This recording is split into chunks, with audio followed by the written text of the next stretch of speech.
on, everybody. Here we go!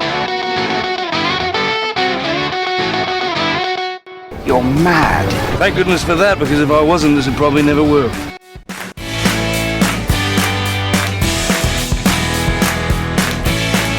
No offense, but I don't play well with others. Big man in a suit of armor. Take that away. What are you?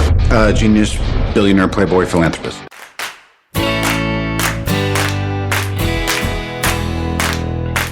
You stuck-up, half-witted, scruffy-looking nerf herder. Time travel commencing in T-minus 10 seconds and counting. 5 seconds left in the game. Do you believe in miracles? Yes!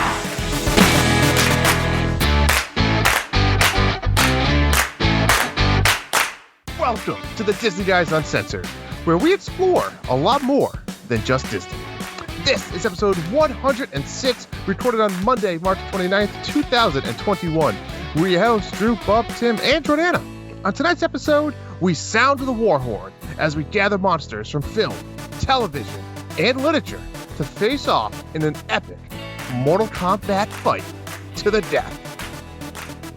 But before we get to that very, very exciting Mortal Kombat-esque battle, let's just take a quick moment and mention our sponsors over at Wish Upon Magic, your Etsy store specializing in magical keychains, water-resistant stickers, Mickey ears, and fluffy handmade home goods. Mention the Disney Guys Uncensored at checkout and receive a magical freebie. Wish Upon Magic, in-stock items change weekly. So what are you waiting for? Head over to Wish Upon Magic on Etsy, where portions of every purchase go to the Make-A-Wish Foundation to help spread the magic. Give them a follow on Instagram at Wish Upon Magic, or visit their website at wishuponmagic.com. And the bosses upstairs are telling me that I also have to mention Patreon. So please, if you are a fan of the show, look us up on our Patreon page and support us there for as little as, Tim, a cup of coffee a month. Is that a cup of coffee you make at home, or one do you buy at the store, or what? I think it's like a very generic brand of coffee from like a Tim Hortons. Okay, all right. An unavailable brand of coffee for most of our listeners who are based in the United States. And with that, we only got a couple news items this week, but they're one of them's kind of a big one. Disney has put forward plans to expand Disneyland in California. The plan is being called Disneyland Forward, and the only things we know for sure is that it will not be a third gate, and that it will include a hotel and a big revamp to the downtown Disney area to bring it more in line with Disney Springs in terms of restaurants and offerings, because theirs is still a little bit more limited, more of just like a shopping mall. People do say that they suspect more and more rides will be added to the parks, but it won't be a third gate. And this is all super tentative. This has not even been submitted to Anaheim for approval. This is a long way off. The people are hopeful that this is actually going to happen, unlike some of the other expansion plans, because this all uses land that Disney already owns in Anaheim. It would just need some zoning changes.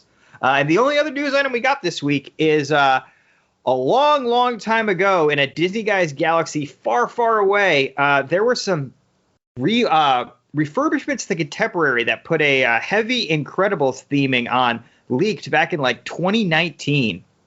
And as soon as Disney started getting questions about this little block of rooms they were trying this out on, they took it all down and hid it away. Except this week we got word that it looks like they're going to go ahead and do some Incredibles theming at the All Contemporary. And I can only imagine this means that Bub and I were in the minority in not really loving the revamp to the Moana rooms over at the Polynesian. And that the overwhelming fan reaction to how great those are was enough for Disney to pull the trigger on this as well. And Jordana, as our resident Contemporary fan, do you have anything to add? The only thing that I will add with this is, as much as I am a Moana fan, I'm not an Incredibles fan. So I just don't, and I think that the contemporary is a little bit more of just like a staple of Disney World and of Magic Kingdom area and stuff like that than Polynesian, for what I think, because you can see it from the parks and stuff like that. So I just kind of want it like left alone a little bit more. And I'm sure, Tim, because you feel this way about Poly, you want it left alone. So I guess you get me. But yeah, I understand the theming and bringing the IP in and stuff like that, but I wish that it would have been more subtle, like they did at Riviera. And I think that's a kind of a complaint that we've said multiple times with every time they do something. Yeah, but it looks like IPs are the wave of the future in all the properties. Yes, absolutely. Yeah, in my opinion, subtlety is a lost art down there in Orlando. I don't know what their problem is. Nice. Apparently, I just smoked 5 packs of Camels before the show. Let's get to them. Let's get to the glass of water. Bob sounds like everyone in New England's aunt. So you're probably asking yourself, what the hell does it mean that you're doing a monster March Madness, as it were, of literary monsters, of film monsters, television monsters, video game monsters, you name it. I actually scratch. I don't think we have any video game monsters, but no, we took 33 of I guess some of the most notable monsters in pop culture. There is a little bit of a treat for you listeners, though. There are 2 matches in the first round that we would like the Ohana to vote on. And by doing so, when these are posted tomorrow or Tuesday, when you get up, you will have to emoji like whichever of the 2 beasts happen to be in that matchup. When we get to that matchup, we will let you know who it is and what their powers are and who we think would win. But we're not going to have any say in it. You guys are going to be the ones to tell us who the winners to advance are. If you do that, we will pick a few different winners at random, of course, and they will receive a prize package from our good friends over at Wish Upon Magic, your Etsy shop for all things magical and fluffy, wishuponmagic.com. So I got guys, real quick, I think this was really in the spirit of the last couple of years we've done a much broader March Madness type elimination tournament where we went week to week, and it kind of was secondary to the show. We kind of want to do something a little bit different this time. And I know, Drew, you've been looking forward to this since we did the Villains Battle Royal way back in March or April of 2018 when we first started, or 2019 when we first started. So what are your expectations for this, Drew? I had spent some yelling. I'd spent some gore. I'd spent some fun.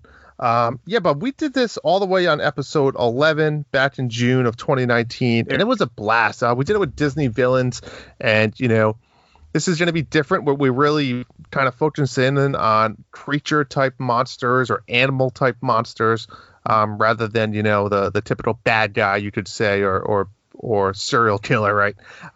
But yeah, I'm excited. I'm expecting some fun. Now, the one thing you did talk about, Bob, right, is we don't know these matchups. Yes. Right? I guess I acted as the NCAA tournament committee here and have assigned 33 monsters to the bracket. We do have one play-in game in the Bermuda Triangle regional as well. So we're going to break down all the regions. We have 1 to 8 seeds in each. We have 32 monsters to talk about, or 33, like we said. And we're going to break down the first round tonight. And then next week, in a part 2 special, we will do the Sweet 16, Elite 8, Final 4, and Championship as well. And if you're wondering why you're doing 3 rounds next week, 1 this week, that's actually 1 less match next week as opposed to what we're doing tonight. So, Tim, Jordana, anything? This is your first go round at one of these battle royals. Anything for expectation levels, Jordana? I know you've done some homework and you're excited about this, and we're glad to have you on tonight. I looked at the list, and I honestly knew about 10 of them. So I had to do some homework and kind of look them up, what movies they came from or whatever. But I'm really excited. I think this is going to be fun. And Tim, I know you're much more of a literary fan. You threw some monsters at us that I'm going to be honest with the listening audience. I didn't think they were intelligent enough to know who they were. Well, I think that's a little judgy, Bub. My biggest concern is, do we have the proper containment structures, magical incantation, runes, all sorts of stuff to make sure this doesn't get out of hand and, some round 2 matchups don't happen preemptively, and what's to keep us safe? Absolutely not, Tim. We have no protection here. Nope. We have Okay. none. All right. We are screwed. That was my fear. This might be the end. Who knows? You're right, and it's going to be very interesting to see. The big tough part is every story writer or literature writer, their world is always the biggest and baddest bad guy, and now it's going to be the test of time for us to decide once these things start crossing over. Now, Bob, there was somebody, and maybe this is really a Tim question, that we had to not include on the list because one may say it is just too powerful. I think it was similar to the Hades and Chernobog conversation we had in June of 2019. So, Tim, there was one that you mentioned, and I think it broke Drew's heart when I mentioned it to him when I was doing the research. But there's really no way around this monstrosity of a deity. So, Tim, go ahead. Yeah, I really thought that we couldn't do this poll without having Cthulhu from, the greater H.P. Lovecraft universe and kind of the home team for these Rhode Islanders of monsters. But once you really delve into Cthulhu's powers, it doesn't really fit into the bracket because he is literally a god and therefore has godlike powers and would kind of run the table even against some of the most powerful monsters we have in store for you. So I guess he will stay at the bottom of the sea, silently judging all these lesser mortals that inhabit his kingdom until his return. I mean, we could do like a 3-part episode and do him versus the winner in an ultimate showdown, which, again, would be useless, but I'm in.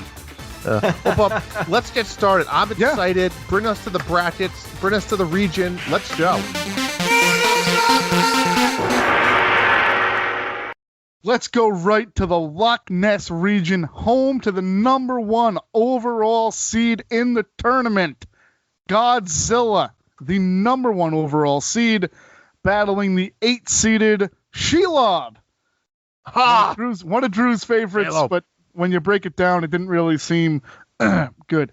Anyway, so Godzilla stands at over 350 feet tall and is over 550 feet long and weighs in at over 90,000 tons. His powers are including, but not limited to, atomic breath, which, Drew, did you know, aids in gliding and flight? I know we had the conversation today. That is bullshit. Godzilla does not fly. That's ridiculous. That is a ridiculous statement. You've got to remember how many movies this guy has been in and how bad some of them were in like the 70s and 80s. Can we just all agree he does not fly? Okay. He's got metal manipulation, regeneration powers, nuclear pulse, spiral heat rays, and atomic rays.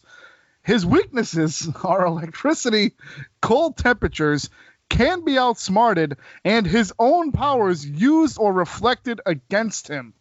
And in this tale of tape, Shelob stands at almost 10 feet tall and is over 17 feet wide with an undetermined weight. Powers, she's half spider, half ancient demon with venom that causes instant paralysis, great speed, and a massive shootable stinger. Her weaknesses are, of course, her underbelly is extremely vulnerable. She is susceptible to an agile opponent, and legs are generally unprotected. Jordana, the floor is yours. 1 versus 8. Godzilla versus Shelob. Who wins? Number 1. I'm taking number 1. You have to. Come on. You have to.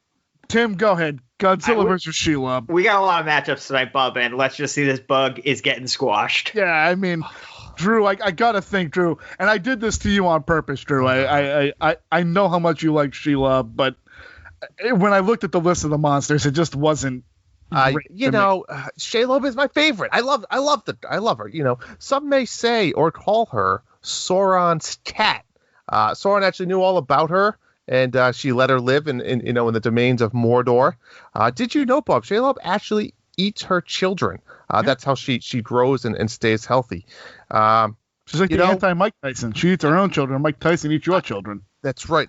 I think she would, dare I use some old references of get inside Godzilla there. But I feel like when she tries to penetrate the skin with her poison, she would fail there. And with that being said, I have to agree with my co-host here.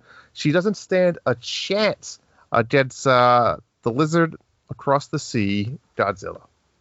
And not surprising there. Let's get right in to the monster that will face Godzilla in the second round. This is, I think, another one. It's the 4-5 matchup. It's Sirter versus the Demogorgon. And Sirter stands at almost 1,000 feet tall at his highest peak, and no other physical stats are known about him. He has superhuman strength and durability, incredible endurance, fire and heat manipulation, vulnerable to intense cold magical spells and cosmic energy, and he's going up against the 18-foot tall, well over 400-pound Demogorgon from Stranger Things, who features telekinetic power, immense physical strength, durable skin, tough body, regenerative healing, extremely resistant to magic, weaknesses: easily distracted, susceptible to mind control that is equal to his own power, and fire and blunt force. So 4-5 matchup, Tim. Sirter versus Demogorgon. Where are you going? I think it's got to be Sirter, right? Just based on physical, imposing presence and, again, kind of godlike, demigod-like powers. I mean, sure. I mean, it's your pick. I mean, I just don't see, like, the Demogorgon. It's just like it's an kind of an alien, but it's like an interdimensional alien. But I feel like it needs some like kind of fear going on, and there's a lot that I don't think Sirter is really going to be too phased by it. Well, that sets up in your world a very interesting second round matchup. Drew, what about you on this one? Sirter, the fire demon himself from Ragnarok. The Demogorgon actually isn't originally from Stranger Things. Correct. He is a known, creature that's been around for quite some time. In fact, Tim, Dungeons and Dragons. Yes. I feel like the Demogorgon here could outsmart Sirter a little bit, but at the end of the day, Sirter is almost godlike. He's not quite there, but he's close. The only true way to really kill him is put out his eternal flame, and I don't think Demogorgon is going to be doing that. I think Sirter literally just slices him in half with his fire demon blade. It's certainly plausible. Certainly plausible here. Jordana, what about you here? This one I think has probably two of the lesser known quote unquote monsters in the tournament. Where did you go with this one? I mean, I'm a fan of Stranger Things, so I knew what the Demogorgon is. So, and like that thing scared the crap out of me when you're watching. Oh yeah. But if you look at strength and the strength that comes from Sirter, where he's 1,000 feet tall and has no other things, but he's got superhuman strength, and then you actually look up the strength for the Demogorgon, it's like, I think it said can lift a full-size man. And like that was it. So I definitely think we have to go Sirter on this one. Now, the Demogorgon, the latest season, Stranger Things season 3. Hey! No, you are not allowed to talk anything more about the Demogorgon. He's out, and you never know what's coming. You never know what's coming later on. A variation of him? You never know. Okay. So in the bottom half of the Loch Ness Regional, we have 3-seeded Smaug versus the 6th-seeded Pennywise the Clown. Some would argue this is a low-ranking seed for Pennywise. I would argue differently, if only in the instance of this is specific to it, and if the Losers Club can take care of him, I'm convinced that he's not as indestructible as he might be in other variations of himself. And I guess since I made the rankings, that's how we're going to do it. Smaug, his physical capabilities or his physical presence, 492 feet long, 459 feet wide. Official weight is unknown, but it is rumored to be at least 20 tons. He breathes fire. He has impenetrable scales on his back and sides, and his belly is protected by layers of gold and jewels and is capable of flight. His weakness, however, is his underbelly armoring, which is obviously the layers of gold, is penetrable. That is his only known weakness. Pennywise, physical size unknown, in clown form, roughly 6 feet tall and 200 pounds. Powers, the deadlights, shape-shifting, telepathy, master of illusion, teleportation, and mind control, which might come in handy for Smaug. And weaknesses, the ritual of Chewed varies from medium to medium. Physical battle of the wits, individuals that possess great courage and pure heart. Guys, 3 versus 6. Drew, you're up. Smaug versus Pennywise. I mean, Smaug is probably one of my favorite characters of all time. However, my another favorite character is Bard the Bowman, who takes him down. This is probably going to be the toughest battle all night. Fun fact about Smaug: he is 6,212 years old. He is all the way back from the first age. Some words that describe Smaug is psychopath. He is a dragon with intelligence, craziness. He's like a serial killer at heart, in dragon form. This is not just your typical Drodon, okay? This guy is intelligent. However, Pennywise is a shapeshifter. This guy knows how to mess with your weaknesses. Mm-hmm. And unfortunately, Smaug has weaknesses. Mm-hmm. The way I look at it is, if little old Bilbo the Hobbit can trick Smaug, I have to imagine Pennywise can do the same. It really hurts me to say this, but the good old creepy clown is figuring out a way to take down Smaug. I just am offended you think this is the hardest choice you're going to have in the first round tonight. I love these two characters. I think these two characters are interesting. I think they both bring such a unique take to the cinema of like a simple, dragon. This is just a dragon. We all know what a dragon is, but this one is different in many ways. And man, it hurts me. It hurts to say Smaug is going down. But he's going down. This could be our first upset of the night. Jordana, what about you here on this one?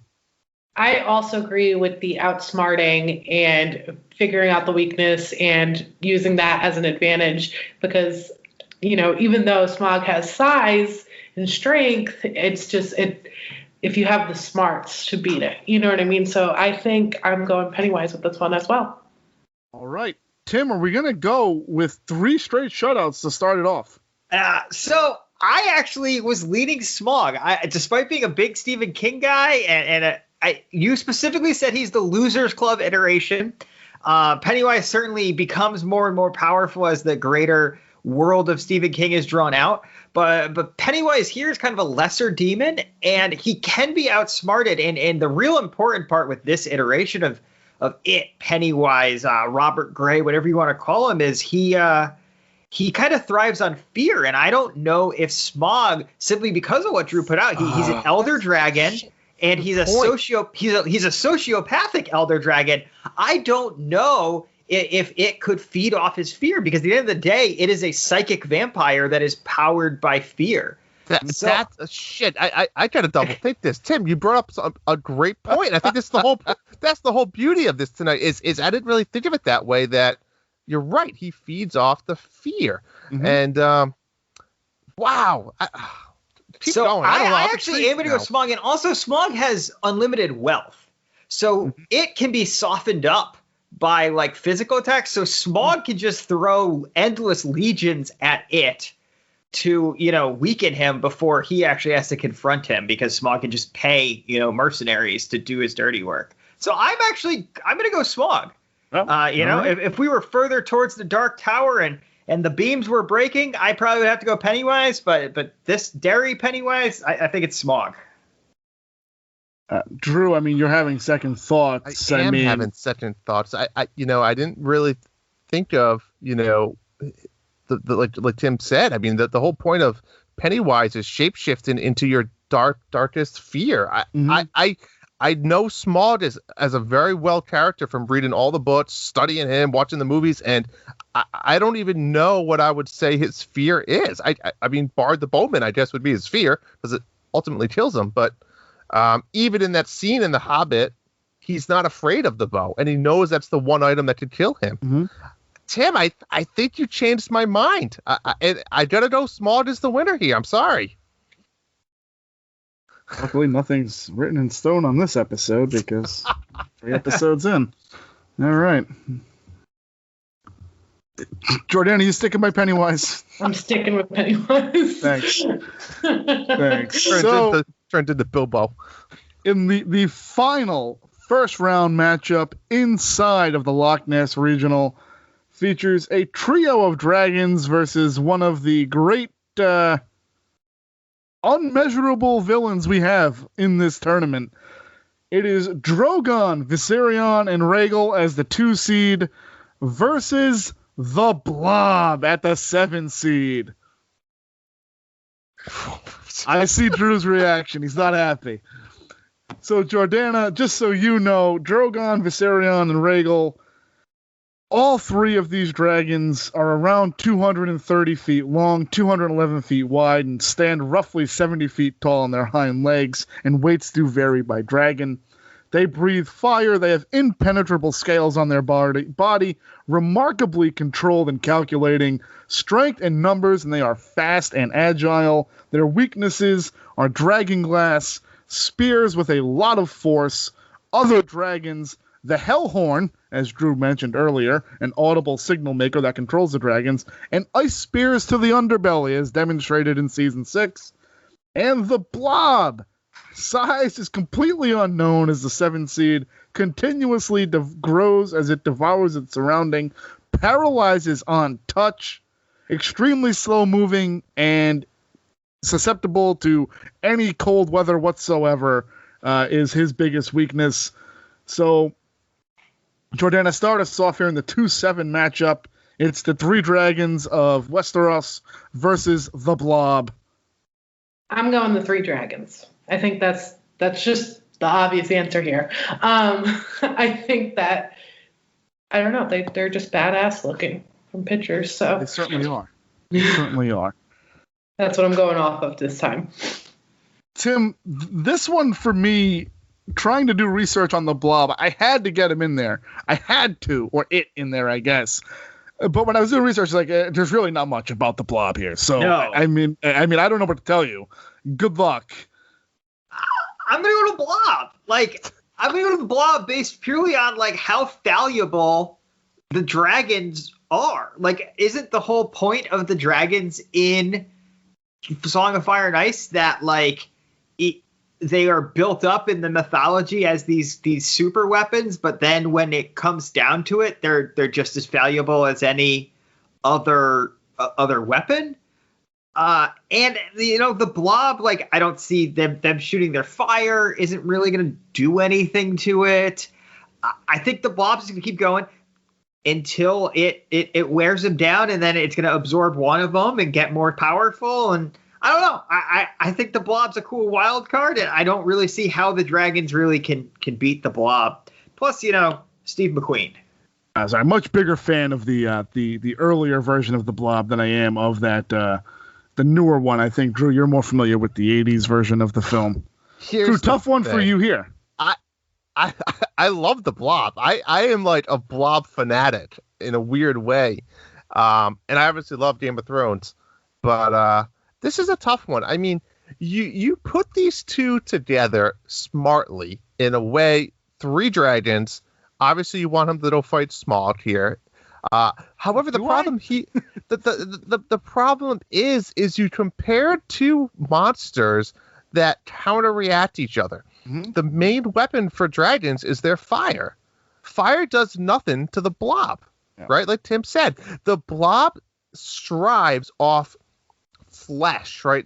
Essentially flesh. It consumes flesh through people, through animals, and that's how it grows. That's how it gains its power. The only thing that it's really weak is ice or cold. Now, if you had the ice dragon, different story. But we have fire-breathing dragons. I agree with Tim. The Blob is winning this. The Blob is the first upset of the tournament, folks. This is truly March Madness, baby. It's awesome, baby. Great. So we're not going to change this, right? The Blob Blob is advancing. Lock in the Blob. Lock in the Blob. Interesting battle next round. So now we head to the Grendels Lair Regional. That's because we didn't really get anything from Beowulf, which I feel like was a missed opportunity for us. So I figured we would name a region after him. So that's kind of how we got to this point. This one, the 1-8 matchup, I think very similar to the previous 1-8 matchup, is a very no-brainer. No-brainer. Drew, the Martians with the tripod ship from War of the Worlds are the 1 seed in Grendel's Lair. And they are battling the 8 seed Stay Puft Marshmallow Man from Ghostbusters. I mean, do we even need to go around the room and tell you stats on these? We will. The Martians, when they're not in their ship, are bear-sized. With the ship, they stand about 180 feet tall. The powers feature them having acidy spit, large knife-like tentacles, and hand-to-hand combat. Within the ship, they feature advanced alien weaponry, including vaporizing lasers and a virtually impenetrable exterior. Their weaknesses, believe it or not, are arrogance and the billions of microbes that inhabit the atmosphere. And the Stay Puft Marshmallow Man, coming to you, 112 and a half feet tall, weighs 3.87 million pounds, incredible physical strength and endurance, has an army of marshmallow minions, and his weaknesses include he's very slow and he is vulnerable to energy-based weapons. If you were paying attention to anything we said about the Martians and their ship, that's going to be a problem for him. Jordana, I think it's your turn to go first. Who you got in this matchup? I don't know. Now remember, these aliens look like the same ones from The Incredibles. Oh. Yeah, like the Omni Droid. Yes, yeah. Correct. That's true. Can I listen to what the guys have to say first? Can I tell you what? Sure. Yeah. Tell you what. Yeah. Let's let Tim go first. Tim, I know initially you were concerned about Stay Puft falling into the middle of the ocean and disintegrating in his original matchup we were going to have him in. So I kind of shuffled him around a little bit. Who do you got in this one, Tim? Oh, Bub. So it's almost Easter. Have you ever taken a peep and put it in the microwave? Oh yeah. Yep. All right. Enough said. Some energy-based weapons. Some microwave action, Stay Puft's getting real extra puffy, and then deflating into a hard brown substance that you need to scrape off that glass rotating piece in the bottom of your microwave. Well, thank you. Well played. Well, no, I don't think it'll be as. I think the Puff Man was going to put up a little bit of a battle. I think he's going to send a little minions in, try to get the little claws stuck in the marshmallow. But, yeah, no brainer. This guy will explode. Marshmallow everywhere. No chance. Not even close. I would give him maybe 30 seconds somehow. So, Drew, I want you to know, outside of what happened in the Blob matchup, the 1-8 matchup, and you were complaining about how I had them pretty balanced. The 1-8 matchup's not really ever going to be balanced. Yep. As we went on in that first bracket, I think you understood that it's going to get harder before it gets easier. Sure. So, Jordana, you've heard what the boys have to say. I think I have to agree with them. I mean, I think I like Tim's analogy with the marshmallow in the microwave. So I think that dumbed it down for me enough. All right. So the Martians are in. I don't think that's much of a surprise. This next one, I am particularly proud of the research I did on this one, and I'm particularly proud of the battle that I'm going to present to you right now. We have in the 4-5 matchup with the right to battle the Martians with their tripod ship in the next round, the Otachi versus Clover. So the Otachi, of course, are from Pacific Rim, and Clover from Cloverfield. When we give you the title of the tape, it's incredible how seemingly even these are. The Otachi between 210 to 250 feet tall and weigh in at about 2,700 tons. Their powers are flight, acid sacs, prehensile tail with 3 barbs used in a clubbing or claw-like manner, heavily scaled armor-like skin, extremely quick for her size, and some would say deceptively fast. Her weaknesses, of course, are her underbelly and horn extrusions are definitely a bonus if you have them. Clover stands at over 250 feet tall and is close to 2,000 pounds. Her powers are extremely thick skin, incredibly strong, and thrives on land or in water. There is no true weakness, and is speculated that it is vulnerable to ice and extreme cold, and heavy artillery with a consistent attack once a shot has been landed is the only way that Clover has ever been taken down. I made this one pretty hard for you guys. So, Tim, you technically started first the last one because Johnny had passed. I'll start with Drew this time. I mean, this is going to be as close and similar monster-like as you're going to get. Mm-hmm. Man, this is tough. It's funny because I think in Cloverfield, right, most of the movies, this mystery of what that monster is, where in the Pacific Rim, it's a little bit more in your face, let's say. So that naturally makes you want to lead to Otachi, right? Because you see more of him. You see more of his destruction. You see it, where Cloverfield is more of a fear of the unknown.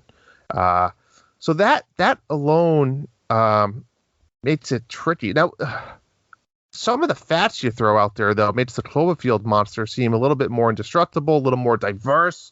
But I gotta go on this one solely because I'm not deep in the lore of either one of them, based on what I remember from the actual film. And I'm going to Otachi here. All right, Drew. An excellent deduction, I guess, on your part. I don't really know you said anything, but I'm proud of you. Jordana, again, two of the more, I don't know if they're, like Drew said, if you've seen Pacific Rim, I think you know the monsters. And Clover, even if you've seen the movies, isn't necessarily a lot of screen time in the film. So, and these are surprisingly 2 movies I have seen. Yep. So, and I think like going back to the movies, like when thinking about it, what Drew said, like, yeah, I'd probably go with Ochi. But I think, based on your description, Bob, I'm actually going to go Cloverfield. Mm-hmm. I just think that it's the mystery of it, like Drew said, it just, I don't know, like it almost makes it a little bit better, a little bit more of a fight. So, yeah.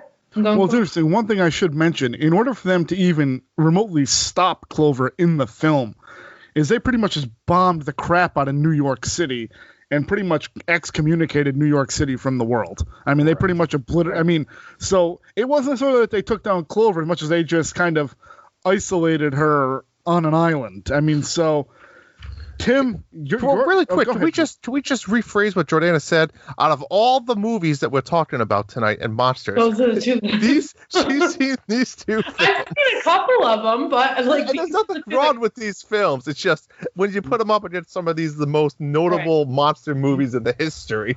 Yeah. Well, I know who other of them are, but I actually just haven't seen all of the movies where this matchup. I've actually seen both of them. So Tim, this one for me, I feel like was my smartest first round matchup in terms of trying to split you guys up a little bit. So where do you go with this? This is a hard one for me. It's the Battle of the American Kaiju. This is certainly a both these movies are love letters to the Japanese movies and some of the other parts of this bracket. I'm a huge Pacific Rim fan, so I got to let that not color my judgment here. I do think I lean towards Otachi. I mean, it is not the biggest kaiju, but it is the biggest category of kaiju in that movie. It does some real work to the most elite Jaeger pilots in that movie. Kind of causes them to rethink their strategy on how they deal with these monsters.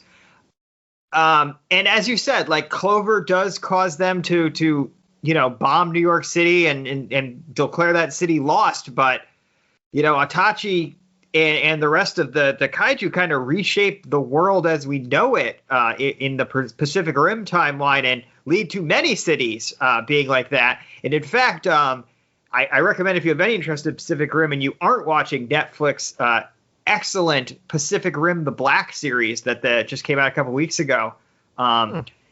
Watch that. It's got like a lot deeper into the Pacific Rim lore, but the big plot point of that is they have wiped out Australia, so an entire continent. So I'm going to go with Drew. I'm going to go with Otachi. I think it's super close because these are such similar monsters, but I don't know. I think it's Otachi by a hair.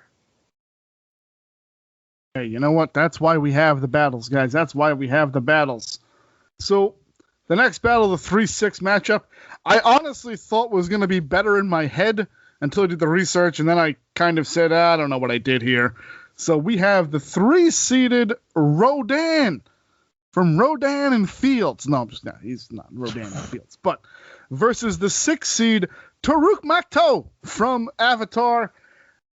Rodan runs at about 154 feet tall with an 871-foot wingspan and tips the scales at almost 40,000 tons. His powers are included, but not limited to, supersonic speed and agility, creating hurricane force winds with the flap of his wings, razor-sharp beak and talons to rip and claw at its prey. And his weaknesses are plasma-based weapons, mind control, overprotective of family and friends, and not the strongest and is weak to a power-based attack. Taruk Makto from Avatar is 65 feet tall on his hind legs, 90-foot wingspan, and weighs roughly 900 pounds. He's a precision flyer, expert hunter, can fly to incredible altitudes, razor-sharp talons with an extraordinarily strong ripping-style jaw, not easily controlled and has natural camouflage. His weaknesses are he never looks up, he's extremely arrogant, not a very thick hide, and can fall victim to its own legend. Sounds like one of the hosts of this show. Anyway, Drew, who do you got in this 3-6 matchup? This is like putting up a Velociraptor versus a T-Rex, a piranha versus a shark. They're gonna have that quick jab, maybe get a bite, get out of there, put a little quick jab, get out of there, but it's not gonna last. The bigger and the badder monster will prevail, and in this case, that bigger and badder monster is Rodan. It's so superior in many ways. No brainer here. I did not think it was a particularly difficult match when I started doing the research, but here we are. Jordana, who do you got in this matchup? I think I have to go with Rodan because with it's the size. I think that's the thing that does it. That's what I'm going with. And Tim, I'm sure at this point that I don't think Jake Sully is going to be able to tame the mighty Rodan. So that's fair. So, guys, I have a question on this one. Then, did I overrank or underrank either one of these, or is it just a particularly tough matchup for the Banshee in this instance? Well, when you put the Banshee on the same playing field as Pennywise, that I would question. Yes. Well, no, that means I just underrated Pennywise, and I think I said That's that fair. when I think I said that. That's fair. No, it is what it is. He's going to fall somewhere. Yeah. You put two flying monsters against each other. Like I said, it's a piranha and a shark. You know? So do we have a bell to alert the Ohana? This is their first matchup in the Ohana Speak series. All right. So that's right, Ohana. You are going to get a chance to vote on this next battle. And if you are one of our voters, and if you are lucky enough to have your name pulled by Drew next week, you will win a prize pack from our sponsor, Wish Upon Magic. So that is the number 2 seed versus the 7 seed. The 2 seed is the Predator, the 7-seeded Rancor from Star Wars. The Predator stands at 7 to 8 feet tall and weighs around 375 pounds. His powers include super strength, heat detection, a cloaking device and camouflage, wrist blades, drones for reconnaissance, bladed discs, retractable spears, shoulder cannons, and the ever-important self-detonation because they are poor losers. The weaknesses: emotionally unstable, strict adherence to their code of honor, not overly armored to withstand heavy firepower. And the Rancor stands at roughly 15 feet tall and weighs about 1.5 tons. His powers or his attributes are armored hides, immense jaws, long arms, and incredible brute strength. His weaknesses are he's rather slow, his eyes and mouth are extremely vulnerable to weapons, and not winning any IQ contests. So let's just go around the room real quick, because you can tell me who you think would win this match, but at the end of the day, your votes don't matter. The Ohana's votes matter. So, Jordana, Predator versus the Rancor, who you got? I mean, you have one that's emotionally unstable. And then, what was the other? The Rancor that he's not winning any IQ contests. Yeah, he's not winning IQ contests. I mean, whew. So what you're saying is a lot of these monsters represent us on the show. Yes. Yeah. I'll go with I'm the Predator. So I'm gonna pick Predator for this one. Tim, I know we talked about this one a little bit before, but I know where you're going. But who do you got in this one? I mean, the Rancor is dead before it knows it's dead. The Predator is from a race that exists only to hunt, and once they pick their quarry, everything about the hunt is about adapting it to that specific quarry. So I think he'll come with some specialized weapon and kill a Rancor before the Rancor even knows it's being hunted. Drew? Yeah, and just to be clear, folks, the Rancor is the Star Wars, obviously, Jabba the Hutt's little pet there that he throws his prisoners to, right, for fresh meat. I agree with Tim. The Rancor doesn't even know what happens to him. He's just there doing his thing and belly slit from, head to toe. Head to toe belly. That's incredible. So, just to recap that first half of the bracket, in the Loch Ness Regional, it'll be Godzilla versus Sirter in the second round, and Smaug versus the Blob in the upset of the first round so far.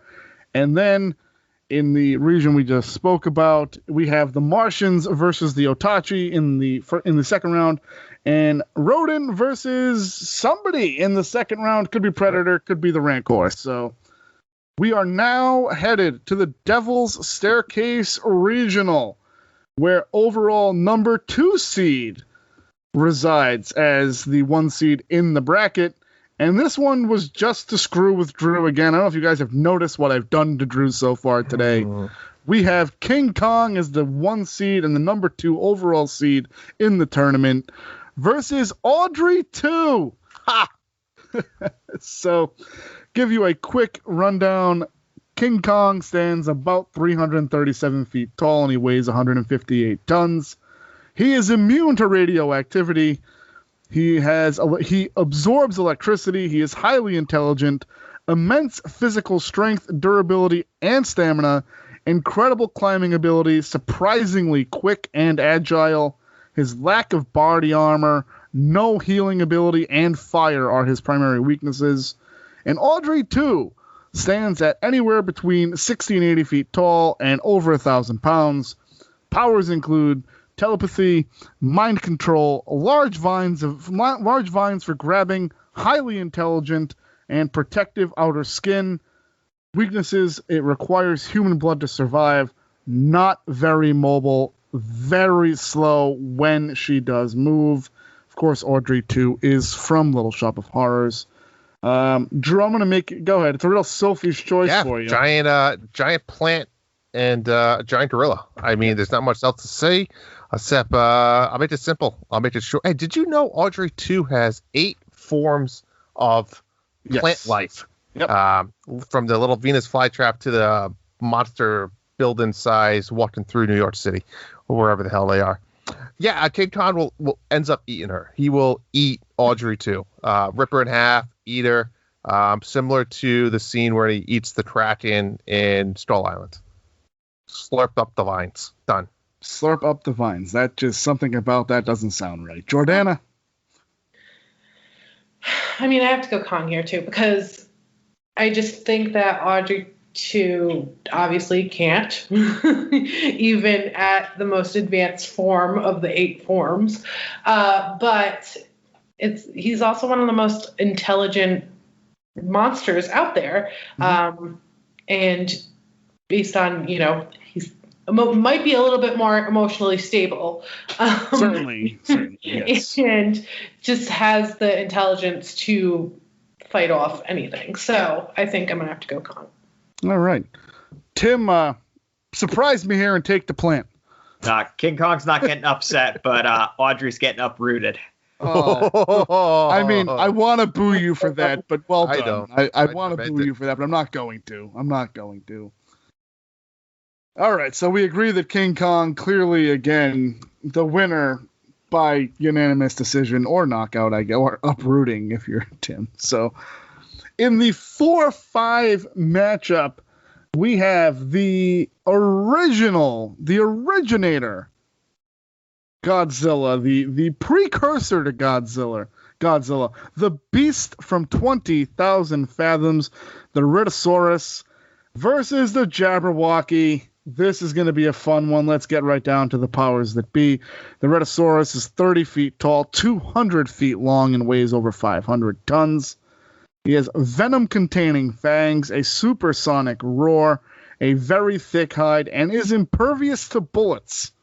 His weaknesses include fire, heavy artillery, open wounds that allow for weapons to penetrate the scaly hide, and the Jabberwock, 30 foot tall with an additional 25-foot tail, relentless attacks, keen senses, flight, incredibly tough scales, resistant to magic. Weaknesses here, cold temperatures and ice, heavy spears and heavy weaponry. Skin is pierceable, although it requires quite a bit of force to do so. So, Tim, I will let you start us off with the beast from 20,000 fathoms versus the Jabberwock. So this is the Beast for 20,000 Fathoms is definitely the one I have the least familiarity with because it's such an old movie and it's like one of the original giant monsters that's kind of prototypical to all this. Is it fair to say it's pretty much a giant Komodo dragon? Basically. Yeah, that's fair. I think it's the Jabberwocky because it can fly and it's basically a magic dragon. From the Alice in Wonderland universe. I think it's going to resist the attacks of a big lizard. All right, then. Jordana, let's go with you here. I have to agree with Tim, but I have a question. Okay. Why are most of these monsters, their weakness is cold? So I found that out doing this research. They're all susceptible to cold, and I don't know why. Why did we have the abominable snowman? He would have won. Yeah, he would have crushed. Again, the thing. The thing was close. The thing. So honestly, the answer is, and actually it has a lot to do with why the thing is a movie, is because all these giant monsters from that come up from the sea or whatever, they were not easy for the heroes to beat. So the easy way for the writers to write that was we just freeze them and then put them in the North or South Pole. Gotcha. So it's just a lazy plot construct that got reused throughout this whole genre of films for many, many years. Good to know. That was my 2 cents. All right. Drew. Yeah, I'm a fan of the 20,000 Fathom guy. Tim, I'm not super familiar, but I know who he is, and it's a tough one to say. And Jabberwocky is tough because even in the newer Alice in Wonderland film with Johnny Depp, he's not in it a ton. He's in it a little bit, but he's not really essentially part of the bigger scope of it. But I try to go Jabberwocky here too. It's just you have to look at the two of them, and I don't know. I mean, I know my vote doesn't matter at this point, but I do believe if the lizard did bite on him, he would die a slow death with his poison.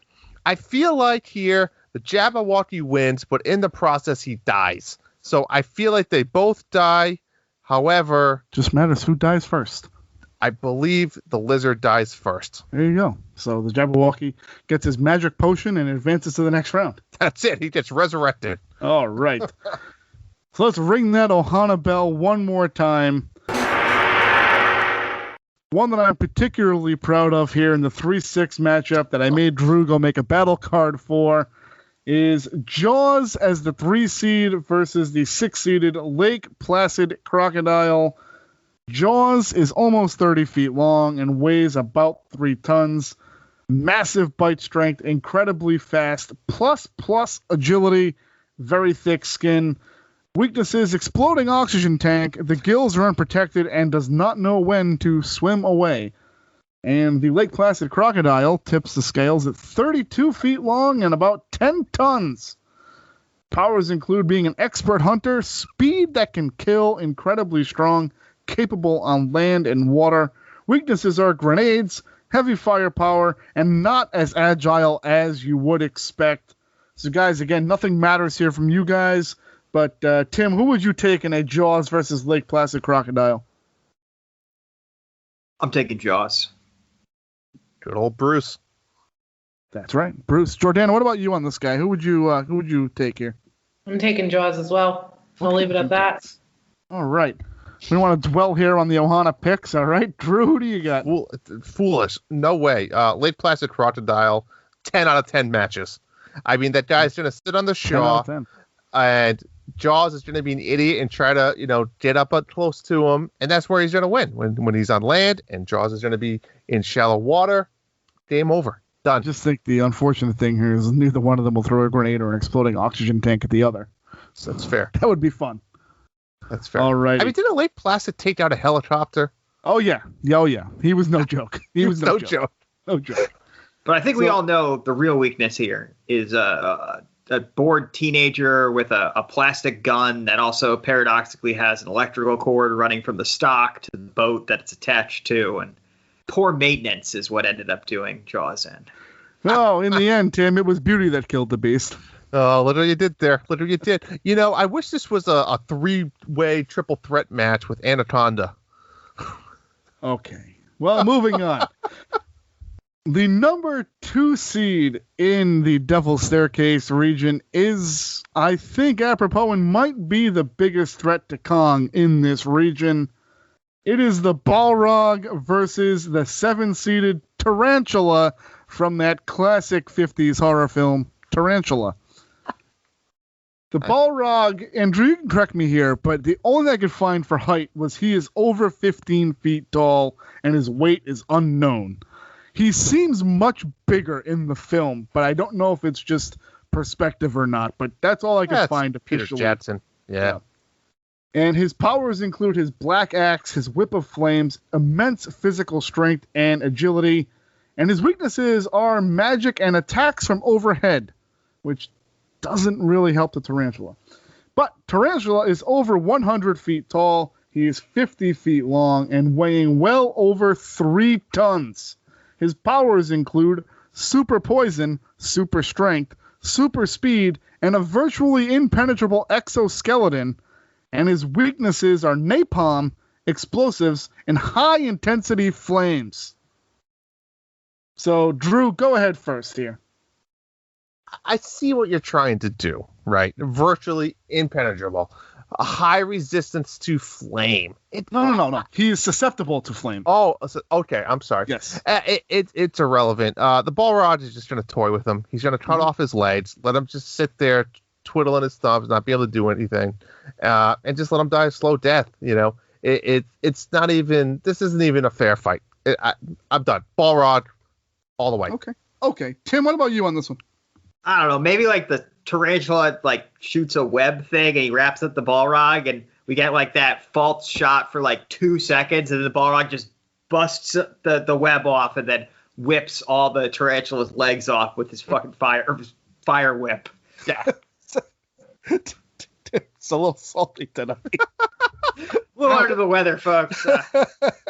Jordana, please tell me you understand the excellence that is Tarantula. Tarantulas scare me. That's something I could think. I have to go Balrog as well. I just think it's obvious right there. Yep. It kind of is, and that was kind of just me sneaking in Tarantula for no reason. There's probably 2 or 3, 4. Try and trick me. There's probably 2, 3, 4 of the monsters that probably deserve that spot in this battle, but I ultimately get them all over. I would like Tarantula here.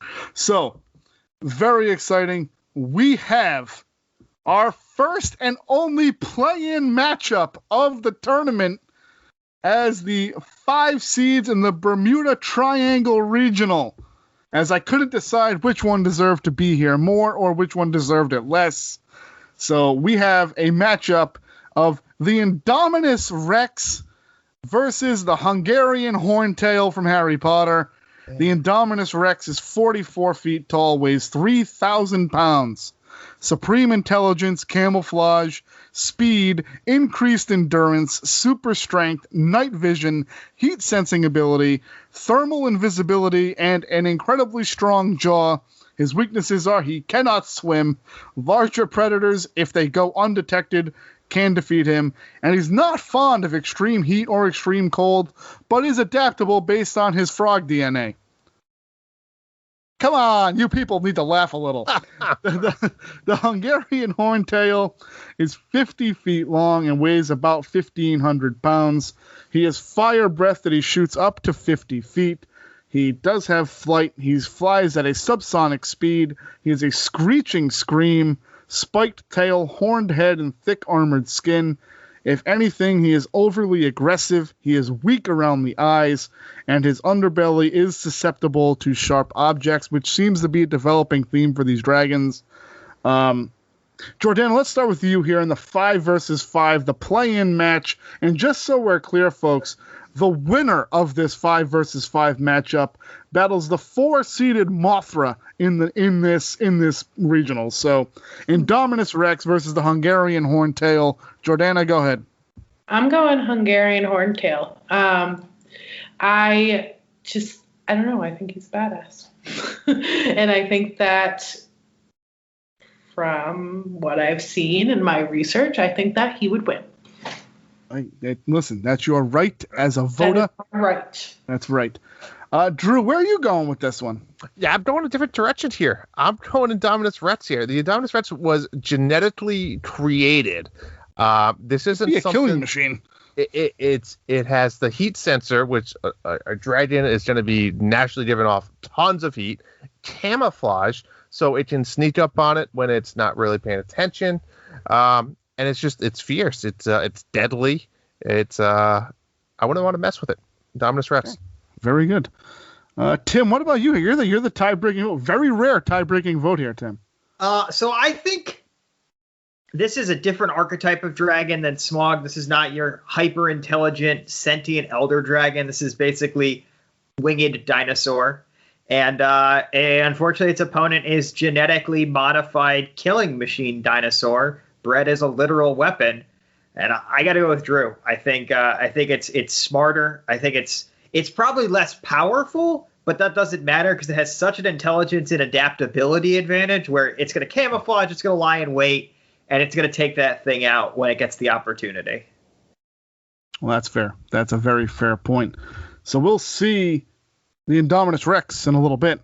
But first, we have the number 1 seed, the 3rd overall seed, the number 1 seed in the Bermuda Triangle Regional, the Xenomorph from Aliens, versus the 8th-seeded Fawn from Pan's Labyrinth. The Xenomorph stands at about 6'10" and almost 400 pounds. Features enhanced strength, speed, and durability, acid blood, wall climbing ability, DNA reflex, which allows it to mimic its opponent's powers, and shootable inner jaw. It is vulnerable to heat and fire, can be stunned by low-intensity sound waves, and heavy artillery.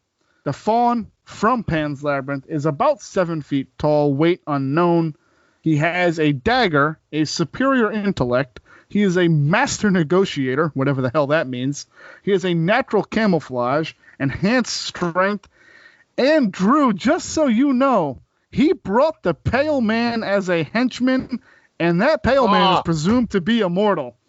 That changes everything. His weaknesses are he's not particularly fast, not great in hand-to-hand combat, and a general lack of body armor. And Drew, I'm going to let you go first here. So when you said the Fawn, I was like, why would he pit the Fawn over the Pale Man? The Pale Man is just creepy. And let me just say, folks, if you've never seen Pan's Labyrinth, yes, it is a international film with subtitles, but give it a go. Please do yourself a favor. It's an excellent and film. just watch the film. I personally, it's the one film that's international that I've watched the most out of any subtitle movie ever. So many times. And this is tough because the Pale Man is creepy as hell. One of the most creepily designed characters, period. Yeah. But here's my problem. I feel like if Xenomorph could take out the Fawn, I feel like Pale Man would be a little at loss. He wouldn't really know exactly what to do here. And I'm going alien. Yeah, I mean, do I put the Pale Man there to at least make it kind of a conversation? Yeah, you had the Fawn didn't really have a chance.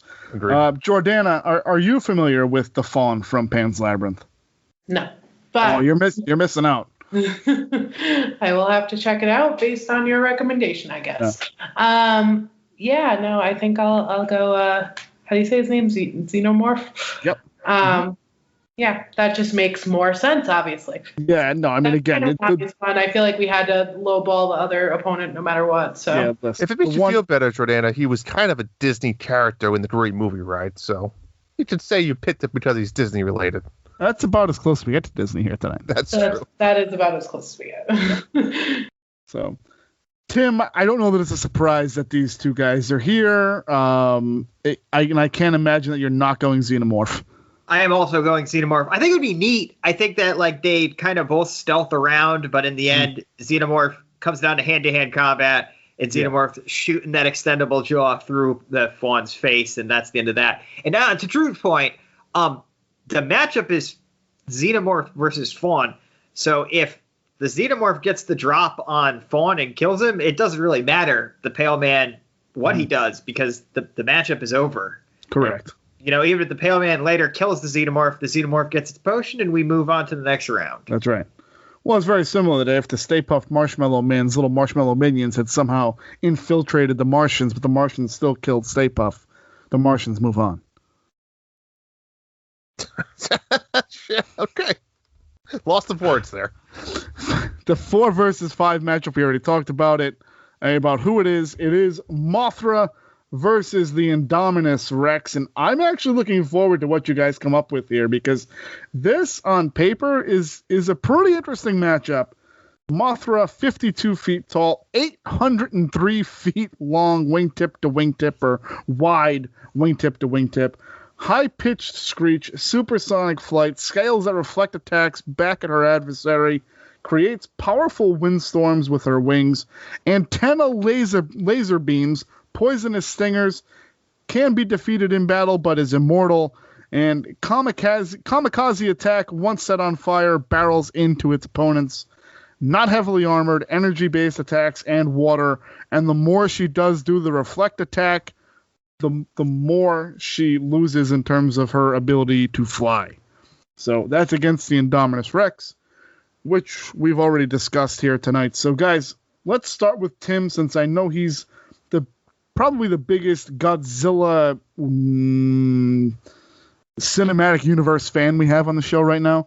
Tim, Mothra versus the Indominus Rex. So Mothra is definitely probably the smartest, well, not the one of the smartest monsters in the Godzilla universe. Also, the Mothra is the most different from all the original Godzilla films to the 2 MonsterVerse films. So we kind of got to look at both versions of her. This one's tough because physically she is weak. Like, I think she's not weak. Physically she's fragile though, because at the end of the day, she's just a moth scaled up very, very large. So I feel like if Irex gets in there and shreds the wing a little bit, you're taking away a lot of her ability. She can't fly anymore. So we got a lot of problems. So I guess that's what it comes down to for me is can the Indominus Rex get the jump on her? Now, what's the height statistic again on the Indominus Rex? Oh, no. So the Indominus Rex is 44 feet tall. pretty tall. Yeah, but Mothra's 300 feet wide, correct? 800 feet wide. From wingtip to wingtip, 800 feet wide. Wasn't 300 taller too? And she's 52 feet tall. Yeah, she's a little bit taller. Yeah. A little bit. Yep. Man, giant caterpillar. God, I hate Mothra. I'm sorry. I didn't direct. I just hate her. I mean, I get she's powerful, but I don't know. I feel like she just doesn't belong, and she comes in and she flaps her wings and shines some light and saves the day in every freaking Godzilla movie, and she blows. I'm sorry. God. He has a symbiotic relationship with Godzilla, very important character. I'm going to go Irex. You know what? I think he just blitzes in there. I think he shreds one of the wings. Mothra can't get away. And I think with the height difference, yes, the size difference is massive, but most of it is these gossamer wings that don't really add much. So, yeah, I'm going to go Irex. All right, then. That's a little bit of an upset here. Jordana, since I think we know where Drew is going, why don't you give us your opinion on Mothra versus the Indominus Rex? I mean, I don't have as much hatred as Drew has. But I don't like moths, so I don't like caterpillars. And I think I'm going to go Irex as well. I think that Tim's explanation of getting one of the wings, where that could be a weakness, just makes sense. I just love that you guys are starting this new movement to just refer to him as the Irex from now on. I want you to know. Wait, don't they say that in the films? I don't. Do they? I don't know. It made sense to me. I am more familiar with the original series than I am with the Jurassic World series, so I'm not sure. Drew, do I even need to ask you? Yeah, no, you don't. I can't wait to see somebody take down the moth. So that's what it is. It's a moth. But I will say, before the moth is eaten fully, she does get to lay her egg, which is essentially how you reincarnate herself. So she lives on for another day, but this battle, she's dead. You know what? Screw that. Irex then eats the egg. Game over. Okay. So in the 3-6 matchup in the Bermuda Triangle Regional, we have the 3-seeded Kraken versus the 6-seeded Graboids from Tremors. So the Kraken is 1,400 feet long with an unknown weight. Powers include large tentacles to corral the prey, thousands of teeth to rip and tear at its opponents, nearly indestructible due to the creature's massive size and godlike strength. Weaknesses, though, the tentacles are easily damaged, and mass amounts of gunpowder, explosives, and fire do the trick against the Kraken. Against the Graboids, which tip the scales at about 15 tons and are 30 feet long.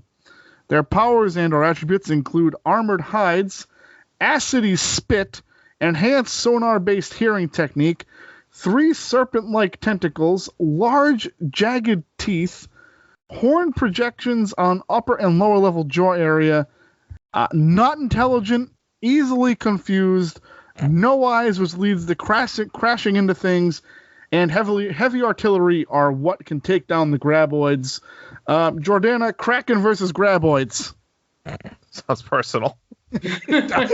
Sounds dirty. I don't really know. I guess I'll go. I don't know. Kraken's kind of a badass. How do they fight each other? That's what I want to know. Yeah, that's what I'm trying to figure out. You said it was Mortal Kombat. I mean, it's half of the arena water and half land. You said it was Mortal Kombat. Okay. I don't know. I guess I don't know. I just want to pick Kraken, even though I think I'm gonna go for the underdog on this one. The Kraken's not the underdog. He's the 3 seed. Yeah, but he's in water. How is he going to fight?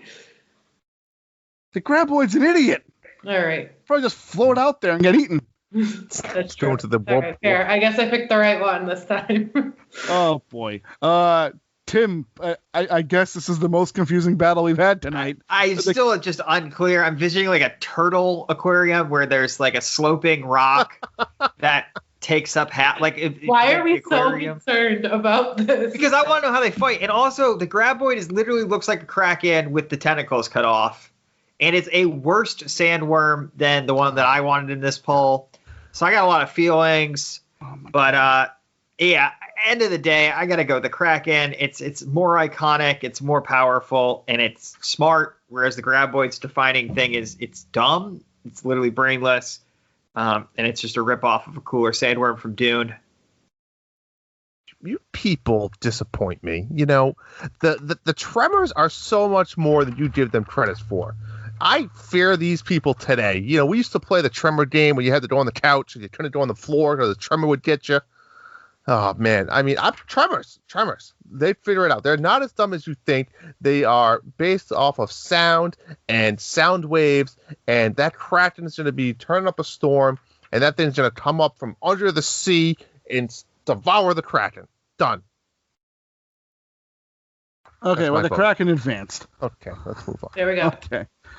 So the final first-round matchup here is the Mind Flayer from Stranger Things, and the Mind Flayer does include the Demodogs and some sort of regenerated version of the Demogorgon after he got his ass kicked by Sirter in the other round.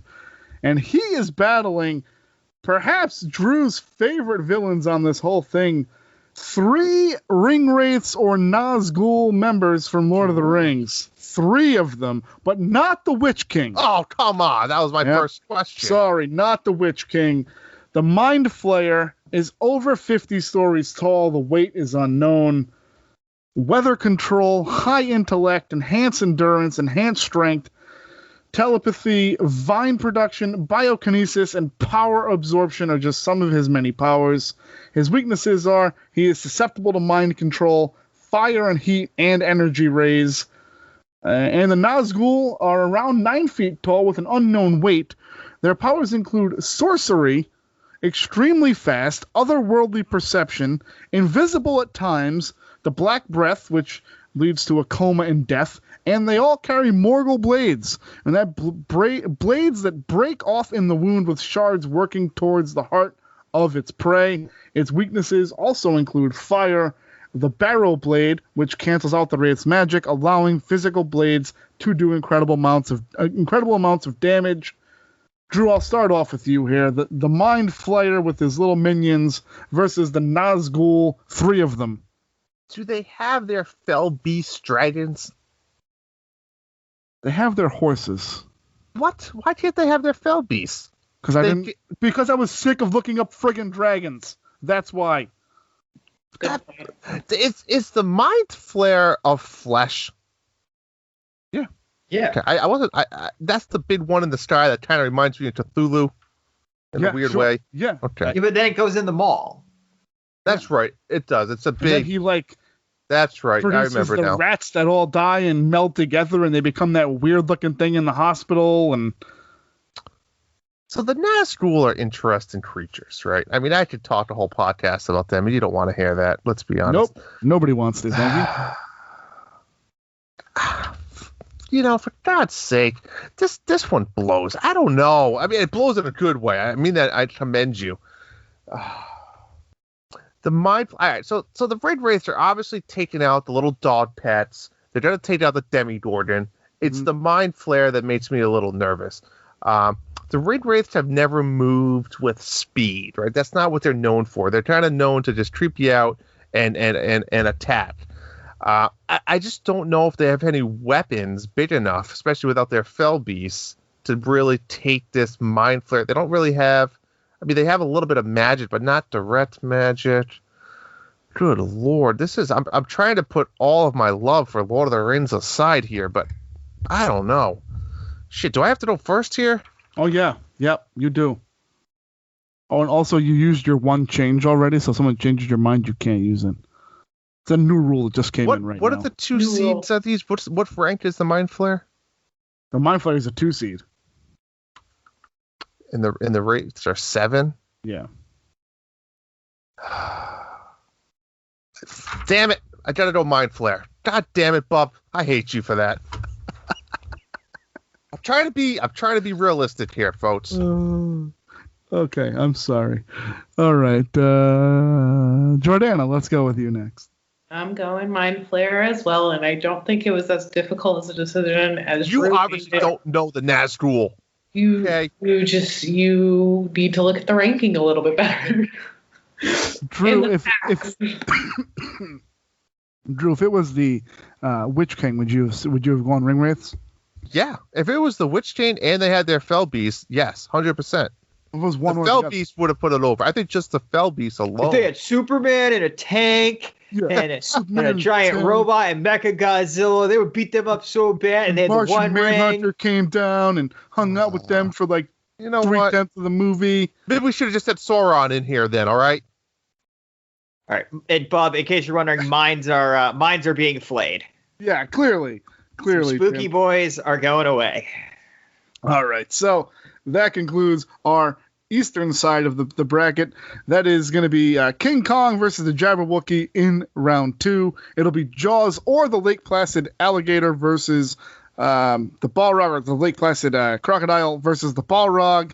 It'll be the Xenomorph versus the Indominus Rex. That might be my most anticipated matchup of round 2. And the Kraken versus the Mind Flayer, which apparently the Kraken is causing all sorts of problems for people, not understanding that this is literally just based on fantasy. Guys, where did I go right and where did I go wrong with these rankings, other than the fact that I grant you Pennywise probably deserved a higher ranking? No, I think you did well there. I mean, you can't focus too much on the rankings. I think more importantly is did we get the monsters correct? And just off the top of my head, I can't really think of anybody we missed tremendously. I think you did a good job of trying to keep it diverse. I mean, Lord of the Rings alone, you do its own bracket with the Ents and all the other people. But it was a lot of fun. I thought you did well there. I think the rankings were fine. The matchups were solid. I think you did a good job of trying to match up some weaknesses versus strengths there. And yeah, absolutely. Tim, I know that you had some problems with certain omissions from the list. Was there anything that really, outside of the fact that you were very upset about the Graboids getting in there and you wanted the movie Dune in your drink or something? Not the movie Dune, the book Dune, Shai-Hulud, the Sandworm. All right, so outside of that, Tim, was there anything that offended you as a human? No, I think they were pretty good. Okay, good. Jordana, what about you? I know you did some research this week. What did you think here? I mean, I'm not going to lie, this wasn't my favorite topic to talk about, but it was interesting, and I'm quite surprised that it caught my interest a little bit more than I thought it was going to. Well, lucky for you, we get to do this all again next week. Yes, we do. Yes, that is correct. But before we get to finish that next week, we need the Ohana's help. And like we said, you are playing for a prize pack sponsored by our sponsor, Wish Upon Magic. Those two matchups, again, are Predator versus the Rancor and Jaws versus the Lake Placid Crocodile. Get your votes in. They will start as early as sometime Tuesday morning, and they'll run right up until, I guess, Drew? Until we record next Monday. Yeah, we'll say Sunday night. Sunday night will be the deadline. And then, if you guys like either one of them or give us a thumbs up on that, you'll be in the running for some cool stickers from our sponsor. So. Yeah, it's super easy. All you got to do is just like the post. We're going to make it simple. You're going to have a like button and I think a heart button. Pick one, and that's it. All you do is that, and you are submitted in to win. But with that being said, we're going to wrap up this week's episode, guys. Thank you so much. We really hope you enjoyed our version of Monster March Madness. And remember, tune in next week to see part 2 and the conclusion of who will be deemed and crowned the ultimate monster of, let's say, the Disney Guys Uncensored universe here. So again, thanks for listening to The Disney Guys Uncensored. After careful consideration, I've decided not to endorse your park.